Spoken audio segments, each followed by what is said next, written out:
பிரியமானவர்களே, நாம் நினைப்பது ஒன்று, தெய்வம் நினைப்பது மற்றொன்று என்றது போல, பவுல் பக்தி வைராக்கியத்துடன் ஆண்டவரின் பிள்ளைகளை அழிக்க நினைத்தான். ஆனால் ஆண்டவரின் அழைப்பு வித்தியாசமாக இருக்கிறதை நாம் காண முடிகிறது. அப்போஸ்தலருடைய நடபடிகள் 9ஆம் அதிகாரம் 13ஆம் வசனம் முதல் 16 வரை உள்ள வசனங்களை நாம் வாசிப்போம். அதற்கு அனனியா, ஆண்டவரே, இந்த மனுஷன் எருசலேமில் உள்ள உம்முடைய பரிசுத்தவான்களுக்கு எத்தனையோ பொல்லாங்குகளை செய்தான் என்று கேள்விப்பட்டிருக்கிறேன்.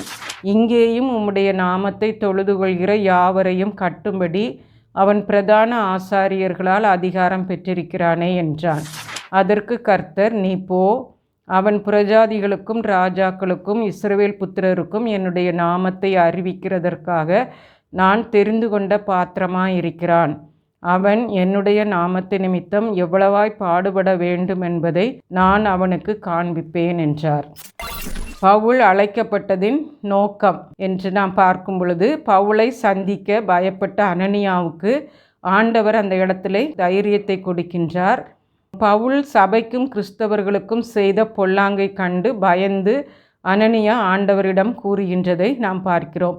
நாமும் ஆண்டவரிடம் ஒரு தகப்பனிடம் சொல்வது போல எல்லாவற்றையும் சொல்லலாம். இந்த அனனியா கூட அப்படி தான் சொல்கிறார், நான் இப்படிலாம் நான் கேள்விப்பட்டேன் அப்படின்னு சொல்லிட்டு. ஆகவே நாமும் நம்முடைய வாழ்க்கையில் எதுவாக இருந்தாலும் ஆண்டவரிடத்தில் நம்ம சொல்லலாம், அதற்கேற்ற பதிலை நமக்கு தருவார். அனனியா பவுலை பற்றி சொல்லியும் ஆண்டவர் நீ போ என்கிறார். நாம் என்ன சாக்கு போக்குகள் சொன்னாலும் ஆண்டவர் நம்மை விடமாட்டார்.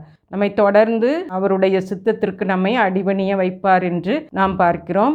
பொறுப்பை நிறைவேற்றவும் ஞானம் பலன் அருள்கின்ற ஆண்டவராக இருக்கிறார்.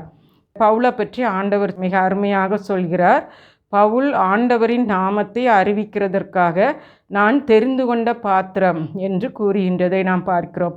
ஆகவே இதற்கு முன்னான காலத்தில் ஆண்டவருடைய பிள்ளைகளையும் எதிர்த்து ஆண்டவரையும் எதிர்த்து இருந்தவன் இப்பொழுது மனம் மாறின உடனே தெரிந்து கொண்ட பாத்திரம் என்று கூறுகின்றார். ஆண்டவர் எவ்வளவு மேன்மையாக எண்ணுகிறார் பாருங்கள். நாமும் ஆண்டவருக்காக வாழவும் ஆண்டவரை ஆராதிக்கவும் அறிவிக்கவும் தெரிந்து கொள்ளப்பட்டவர்கள் என்று நாமும் நினைத்து கொள்ள வேண்டும். அறிவிப்பதினால் பவுலுக்கு வரும் பாடுகளையும் கூறுவேன் என்று கூறுகின்றார். ஆண்டவருக்காக நேர்மையாக வாழும் அனைவருக்கும் பாடுகள் உண்டு.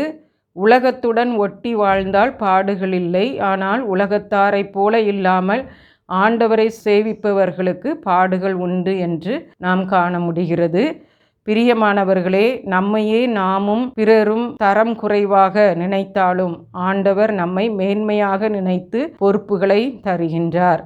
ஜெபம். ஆண்டவரே, நீர் என்மேல் வைத்துள்ள உயர்வான எண்ணங்களுக்கு நன்றி பிதாவே. ஆமேன்.